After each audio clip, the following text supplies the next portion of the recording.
What's up guys? On today's episode of my TV show review series, I'll be reviewing the 1993 to 1998 Warner Brothers and Amblin series, and this one is Animaniacs. Yes, remembered this trio of these funny creatures, and growing up with it since it was part of my childhood. The show was originally aired on Fox Kids, a cartoon programming block on Fox Kids WB, a cartoon programming block on the WB and the CW, Cartoon Network, Nickelodeon, Nicktoons, Discovery Family, and originally streamed on Netflix and Hulu and its beta on Disney+. The series features a large cast of characters, separated into individual segments, with each pair or set of characters acting in its own plot. The Warner siblings, Yakko, Wacko, and Dot, are three 1930s cartoon stars of an unknown species that were locked away in the WB Tower until the 1990s,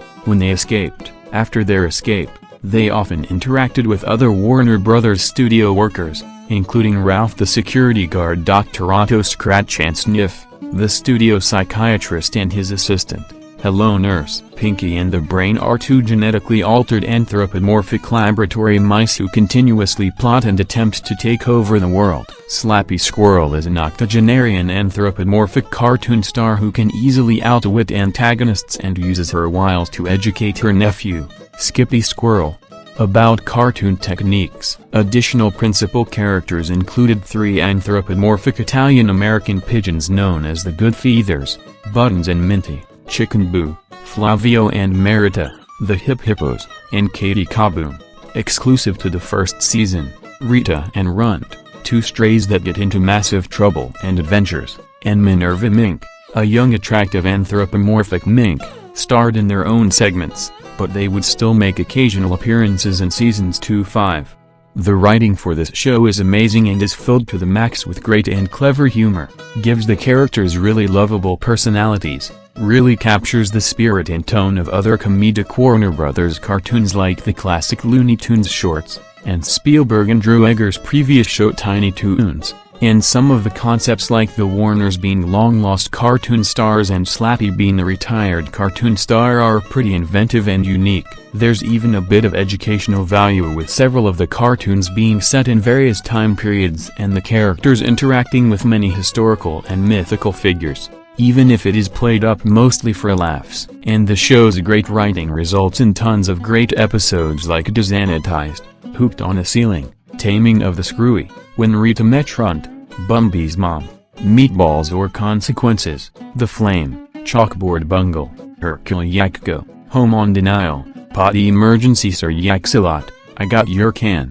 Hot, Bothered, and Bedeviled, Moon over Minerva, Puddin' on the Blitz, Bubba Bob Brain, Animaniacs Stew, Critical Condition, Spellbound, Karaoke Dokie, Turkey Jerky, Yes, Always, Woodstock Slappy, The Warner's 65th Anniversary Special, Super Strong Warner Siblings, This Pun for Hire, One Flew Over the Cuckoo Clock, Bully for Skippy, and many of the Christmas and horror-themed episodes. But there are some episodes that aren't bad, but aren't as funny as many of the others, like any of the Katie Kaboom shorts. The comedy is really top-notch and extremely hilarious, and it leads to many really funny moments and bits like the slapstick, the banter between the characters, the one-liners, the references and satires, the visual gags, all the misadventures and mishaps the characters get themselves in, and many of the adult jokes and innuendos, and they feel natural and aren't forced in just for the sake of trying to be edgy. The animation is very well crafted and appealing for an early 90s TV series, as the characters all have very solid designs and pretty fluid but also fast-paced movement.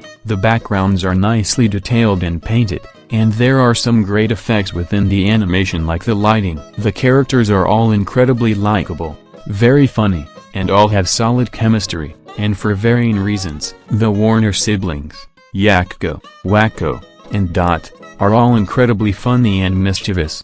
But what makes them have great chemistry is that despite them all being pretty wacky, there are still some notable differences between them. Yakko, being the oldest, is the brains of the trio and comes up with a lot of the plans and one-liners. Wacko is the most hyperactive and zany, and Dot, despite being the youngest and just as silly as her brothers, is the most level-headed and feisty. Pinky and Brain are an incredibly funny duo as they basically serve as the show's main villains with their many plans to try and take over the world. But they're still incredibly lovable with their differing personalities, like Pinky being more dim-witted and prone to messing up, and Brain being the smartest while also putting up with his partner's stupidity. It's no wonder why they got their own show. Slappy and Skippy are another pretty solid duo, but in this case it's not just because of their differing personalities, but also the generational differences, like Slappy being a cranky and cynical old woman with plenty of wit, and Skippy being her young nephew who's more wide-eyed and innocent,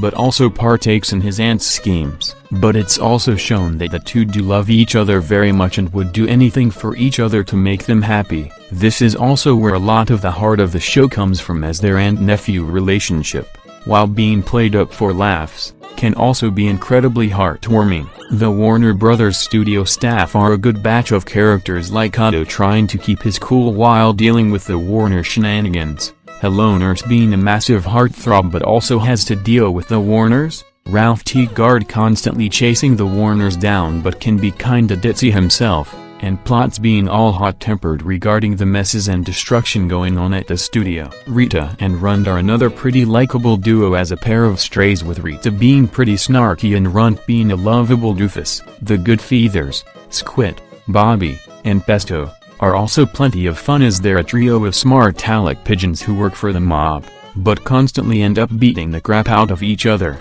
and really yearn to be admired themselves. Minty and Buttons being another decent duo, with Minty constantly wandering off and getting into all sorts of misadventures, and Buttons being a very loyal dog and does his best to rescue Minty, even if it results in the crap getting beat out of him. The Hip Hippos, Flavio and Merita, being a very loving and caring couple, but wind up unintentionally causing some mayhem due to their large size. Minerva Mink is lovably vain and witty, and tends to use her looks to her advantage, but can still be pretty funny and go completely bonkers when she encounters an attractive male. Chicken Boo is pretty funny as he constantly finds himself in various positions where people mistake him for a human doing their everyday job, but everyone freaks out when they finally notice he's a giant chicken.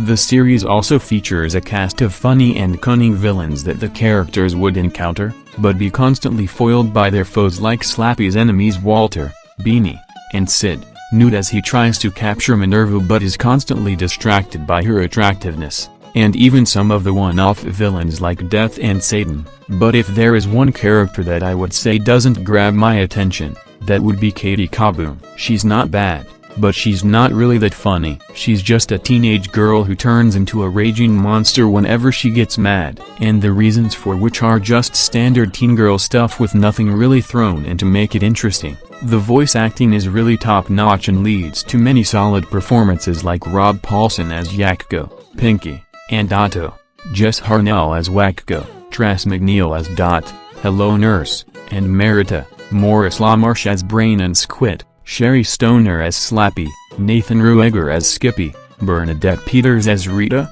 Julie Brown as Minerva, Frank Welker as Ralph, Plots, Runt, Buttons, Flavio, and Chicken Boo, and many more. The music and songs are incredibly well done. The score is very comedic and upbeat, and the many songs are insanely catchy, lively, comedic, and especially well written and performed, like Yakko's World, Yakko's Universe, and I'm Mad. But there are also some that are more touching and soothing, like some of the songs Rita sings, and even a couple from the Warners. Overall, this show basically did what Tiny Toon Adventures did before, but here, they cranked everything up to 11. This is an incredibly well-written and hilarious series with tons of lovable characters that's definitely worth checking out, and worthy of all the praise it's received over the years. Let's also not forget that after its show unfortunately ended and got cancelled in 1998, they have their own Christmas special direct-to-video movie released on DVD from Warner Brothers Home Entertainment,